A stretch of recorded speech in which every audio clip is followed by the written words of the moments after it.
sababa dhibee koronaa kana yoo gama rabbiin deebiine dhibee koronaa miti kan rakkoo ta'e numatu koronaa caale. Dooktorri tokko akka jechuun dubbate namtichi tokko qabeenya guddaa qaba, qabeenyaan dureessa. Mana yaalaa keenya seenee lakkoofsa iccitii baankii isaa dooktoraaf kenne. Yaa dooktor, lakkoofsa kana qabiitii qabeenya koo hundatti fayyadami. Qabeenya koo baankiidhaa baasi, zaaba warqii hundaa'u. Maallaqa kanaan garuu fayyaa kiyya qofa ittiin naa deebisi, qabeenya guddaa kana fudhuuti ani sirraan barbaadu jedheen.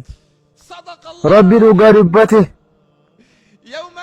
Guyyaa qabeenyi ofii ilmoon namaan fayyanne, guyyaa qabeenyii fi ilmoon waa takka namaan fayyanne, nama hojii gaarii dalagee rabbiin bira dhaqe malee.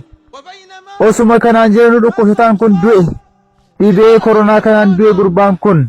Dooktoroonni gara ilmaan isaaniitti dhaamsa ergani akka dhufanii abbaa isaanii geggeessanuuf du'e rabbaan isaanii inna lillahi wa inna ilaihi raaji'uun. Daawitiidhuma keessaan gallaalanii du'a abbaatti nagaa akka dhaammatanuuf dooktorratti ergani.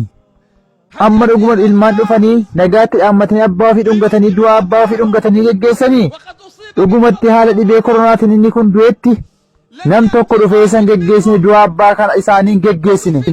Qofaasa akka garaa ba'etti qullaa isaa nam tokko ittiin awwaale. Du'aa isaatti illee hin dhaammanne sababa dhibeen koronaatti darbuuf jecha. Rabbi dhugaa dubbate guyyaa obboleessa ofirraa dhiyeessu, guyyaa ilmi abbaa ofirraa dhiyeessu, guyyaa ilmi haadha ofirraa dhiyeessu, guyyaa haati ilmoo ofirraa baqattuudha jechuudha.